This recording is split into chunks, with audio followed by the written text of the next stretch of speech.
This is it. We've gathered 100 families today, and it's truly a blessing to stand here as we begin this event. Today is all about sharing hope, creating joy, and making a meaningful impact in every life that are here today. This is Dine with Heart and Hope 2025. Hark the herald angels sing, glory to the newborn King. Peace on earth and mercy mild, God and sinners reconciled. Ang naging mensahe ng anghel is meron ng magandang balita. Yung magandang balita is nagkaroon po tayo ng kaligtasan. Pinadala niyo po si Jesus para sa'yo. Ang tangiang umapagpunang ng bukas sa puso po natin is hindi kayamanan, kundi si Jesus.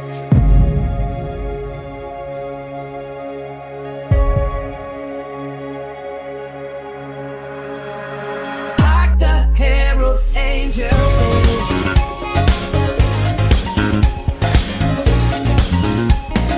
Hark the herald angels sing. Oh yeah.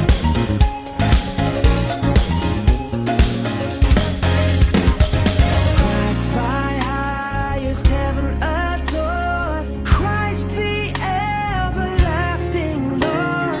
Late in time, behold him come, offspring of the virgin's womb. Hail the flesh, the Godhead seen.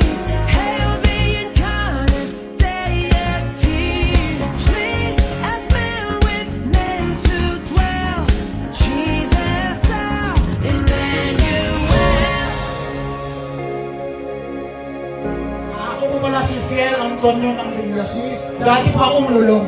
Umuwi ako ng bahay, hindi ko alam kung tatanggapin nila ako o hindi. Pero sinuko kasi sa Diyos yung problema ko, sabi ko sa kanya, hiniling ko yung forgiveness ng asawa ko. Yun lang ang hinihingi ko. Pero alam niyo, nagbuo na yung pamilya ko.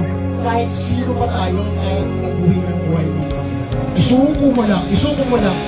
Kung ano yung nangyari sa kanila, pwede rin kung mangyari sa inyo.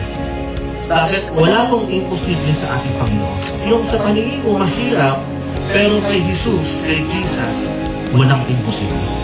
Kahit na-offend natin si God, siya yung gumawa ng way para makapagpalitan sa atin.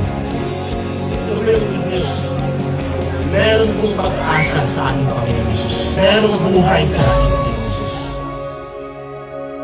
That's it. Thank you so much to all our donors, our sponsors, the volunteers, and this event has been very, very successful.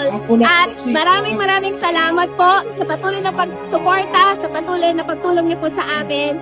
At sa lahat ng mga dumalo, I hope we can give more next year. Thank you so much. Merry Christmas!